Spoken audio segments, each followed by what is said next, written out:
tout le monde, c'est Enzo Derrick et on se retrouve aujourd'hui pour une nouvelle vidéo sur la reprise de la NBA. Alors que le dernier match NBA a eu lieu le 12 octobre et a vu les Lakers couronner après 10 ans de disette, la nouvelle saison 2020-2021 est sur toutes les lèvres. Après 3 mois intenses de bulles, le retour de la nouvelle saison est un débat qui fait rage entre la NBA et la NBPA. Voyons pourquoi. Pour la reprise de la saison, Adam Silver a établi un scénario. Une draft night le 18 novembre, une free agency qui ferait dans les 2-3 jours à venir, puis un début des camps le 1er décembre avant un début de saison le 22 décembre et donc un Christmas Day qui serait sauvé. La saison régulière comporterait 72 matchs et s'étendrait jusqu'à mi-mai pour laisser place aux playoffs qui eux pourront aller jusqu'à fin juillet.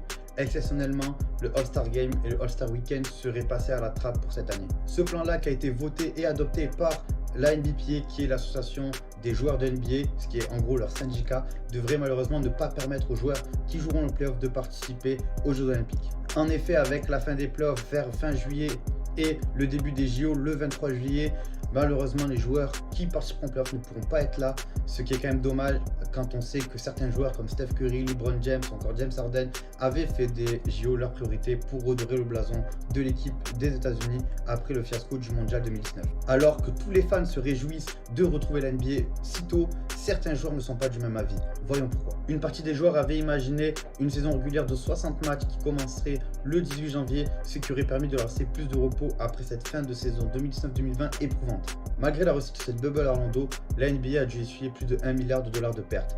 Alors oui, malgré la réussite de cette bubble, comme je disais, il est impensable pour la NBA de passer l'éponge sur 12 matchs en plus et surtout sur le Christmas Day qui est une date importante du calendrier de la NBA.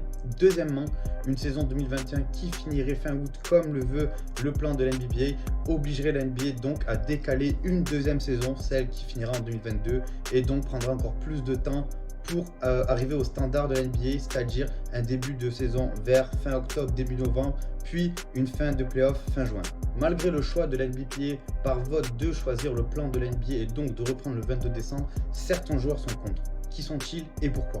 Après une bulle de 3 mois qui a éloigné les joueurs de toute vie sociale, certains ont besoin d'un break du basket et d'un vrai. Alors que la dernière saison a duré près d'un an, passer aussi rapidement une nouvelle pour avoir des répercussions physiques et mentales.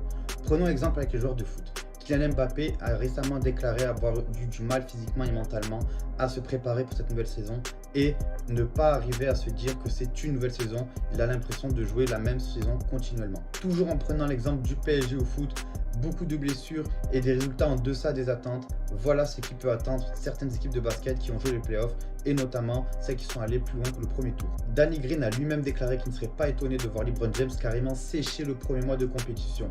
Une déclaration que LeBron va plus ou moins valider via son Insta Story avec ce post qu'il vient de mettre, je le mettrai par là.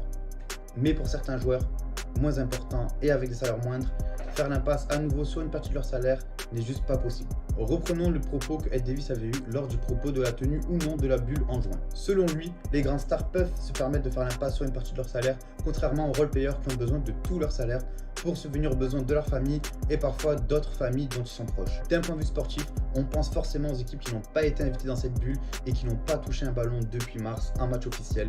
Ils n'ont qu'une envie, retourner sur le parquet et ça se comprend. Et la bonne solution, est-ce que tous les joueurs seront motivés à l'idée de reprendre aussitôt la saison? Nous aurons la réponse dans les jours à venir et surtout lors du début de la prochaine saison, le 22 décembre. Malgré tous ces débats, une nouvelle devrait faire plaisir à tout le monde, la réouverture des arènes. La NBA a prévu de rouvrir les arènes pour les fans à hauteur de 25 ou 50% selon les réglementations locales et avec des restrictions strictes. On a forcément hâte de revoir des fans dans les arènes, même si elles ne seront pas remplies, ça sera toujours ça de prix et c'est une lueur d'espoir pour un retour à la normale. Merci à tous de m'avoir regardé, c'était Enzo Derrick, à très bientôt pour une nouvelle vidéo et je vous invite en commentaire à trouver quel est mon maillot. À la prochaine!